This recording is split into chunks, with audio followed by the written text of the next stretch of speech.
Today, first-time buyers dudded again.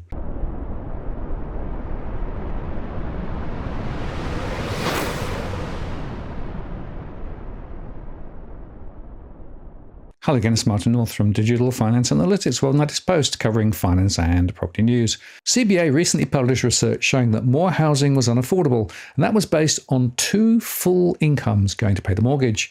Now, another report from Domain and Unloan shows that aspiring house buyers in Sydney are indeed largely priced out of the cheapest segment of the market after interest rates and house prices rose sharply last year. An entry-level house in Sydney would require 57.2% of the combined income of a couple aged 25 to 34 to service the loan, they said, a sharp rise from 5 years ago when only 35% was needed. For units, 37% of the couple's income will be required to pay their mortgage, so buyers have to look further out towards the city's outer fringes to afford an entry-level house or opt for a poorly constructed unit in the city, unless, of course, they get help from the family bank of mum and dad, or buy a really cheap investment property and rent, or live at home. The property market is broken. Sydney's entry-level house sitting at $927,000, a home buyer earning the average post-tax income of $61,329 would not be able to qualify for a loan to buy, even with a 20% deposit, said Dan O'Teary, Chief Executive at Unloan. It's part of the reason why we're seeing a trend towards apartment buying from time to time rather than houses, because of their slightly lower entry point, he said. It's also one of the reasons why some first-time buyers are buying property investments in the beginning so that the income from rental property can offset and contribute to their mortgage repayments. The fact that it's taking 57% of people's income to pay a mortgage means that the entry-level house Sydney-wide is not attainable, said Nicola Powell, Domain's Chief of Research and Economics. What this means is buyers would have to go to the very outskirts of Sydney, like Central Coast. Pardon me, Central Coast is Sydney? Well, I don't think so. To be able to buy a house in the lower 25% of that housing market to cover the mortgage. Affordability has also worsened across the combined capitals, with starter house prices of $545,000 requiring 46.5% of income and entry units of 30.7%.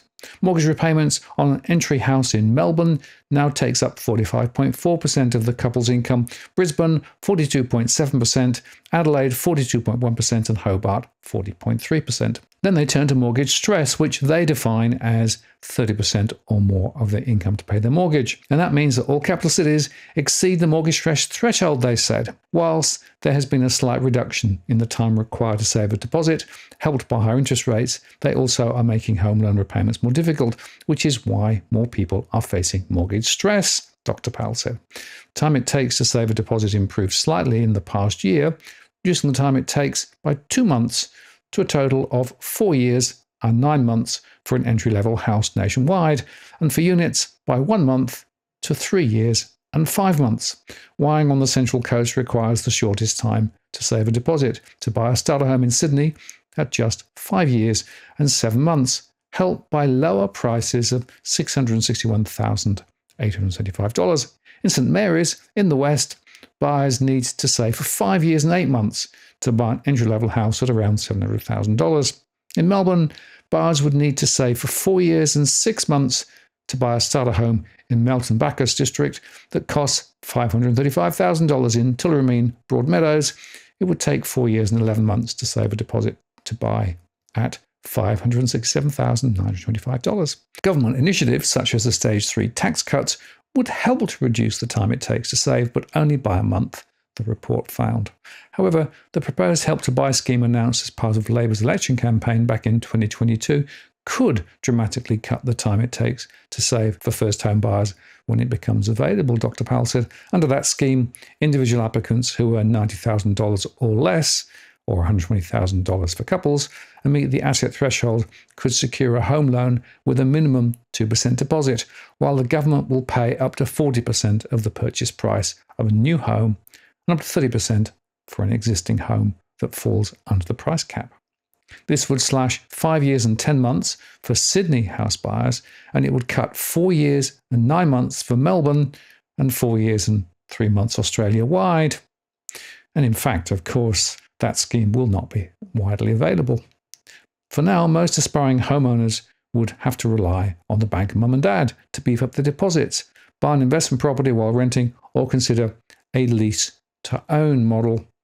In that model, for example, renters who want to buy their home but have no deposit would have to commit to a 5-year term and pay about $12,500 to enter a contract during which they have the right to buy the property at any time. Meantime, the rental agreement includes a fixed amount with rental increases capped at 4% per year. So, standing back, 2 points. First, the idea that you need 2 full-time incomes just to get in the property market is, well, pretty ridiculous, and it shows just how bust the property market is. Secondly, the various schemes being proposed by various entities are all, of course, trying to fix the problem at the margin. The truth is that we need a more radical approach to fix this problem, which has, by the way, been created by 20 to 30 years of bad policy and not just by happenstance. Of course, there are winners, the banks, thanks to bigger mortgages and higher interest rates, and of course, the councils. But ordinary people, first-time buyers, are being taken to the cleaners. Now, if you're buying your home in Sydney's contentious market, you don't need to stand alone. This is the time you need to have Edwin Almeida from Ribbon Property Consultants standing alongside you. Buying a property is both challenging and adversarial. The vendor has a professional on their side. Emotions run high, price discovery and price transparency are hard to find, and then there's the wasted time and financial investments that you make. Edwin understands your needs, so why not engage a licensed professional to stand alongside you? With RPC, you know you have experience, knowledge, and master negotiators looking after your best interests. So shoot Ribbon an email at info@ribbonproperty.com.au, and if you use the promo code DFAWTW/Martin, you can get a 10% discount offer. I'm Martin North from Digital Finance Analytics. Many thanks for watching, and I'll see you again next time.